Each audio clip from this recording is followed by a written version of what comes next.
Thank you, Mr. Chair. 5 minutes, yep.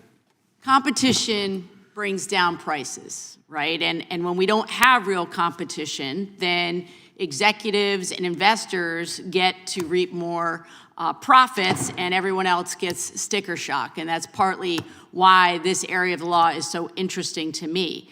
Because lack of competition in all industries impacts people in their bottom line. And Dr. Moss, you spoke to that really directly.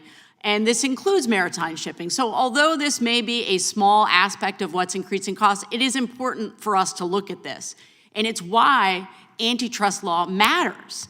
And I know that antitrust law can seem dry, it can seem complicated, and I get that. But I think, to your point, Dr. Moss, American consumers understand that when there is only a few big players, regardless of the industry, they pay the price for that. And so it's at the heart of what I think we're trying to do on this committee is translate that for everybody.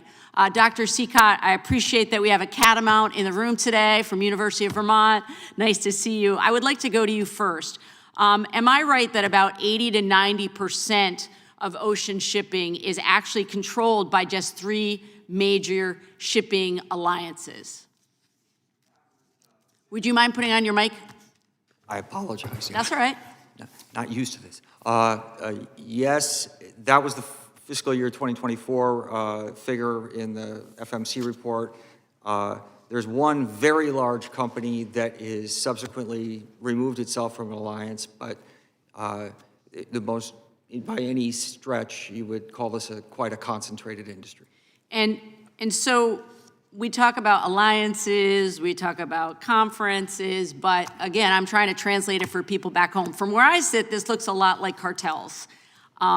So tell me why these ocean shippers form these cartels.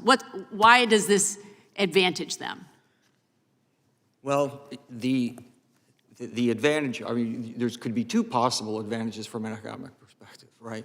One is that it enables them to use very large container ships that they wouldn't be able to fill on their own.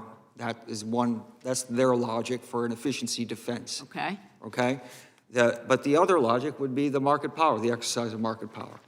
And to actually evaluate the merits of those arguments is really, it needs to be done, and that's what's missing, really. I agree with you, and I think we can't just take their word for it around efficiencies. We have to actually kick the tires and see if this holds water.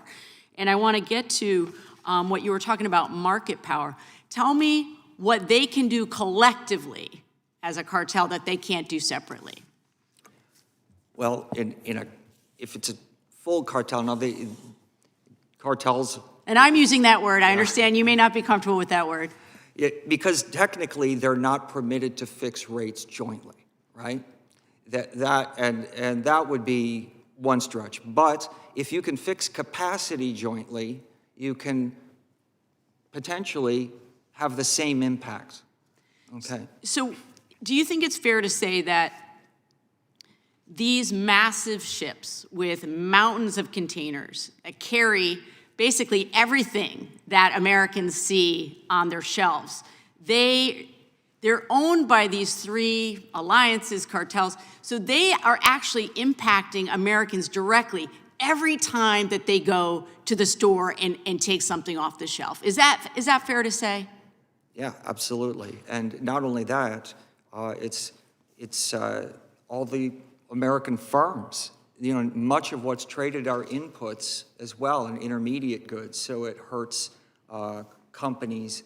It raises the costs of doing business. Yeah, and actually that's a great segue into talking with you, Mr. Rice. I'm a Vermonter. I understand the importance of the dairy industry, and I'm wondering, how does this kind of, again, I'm using the word collusion because that's what I think it is. I think it's a cartel involved in collusion. How does this impact American dairy farmers?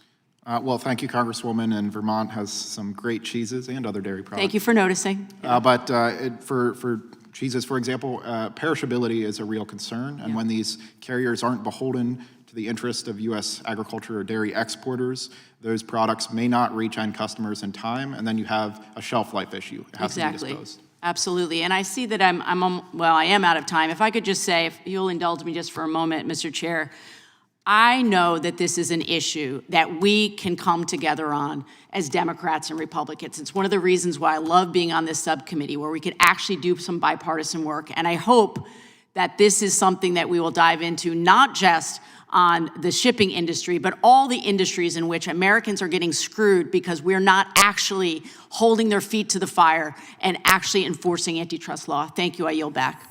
Gentlewoman yields back. Now recognize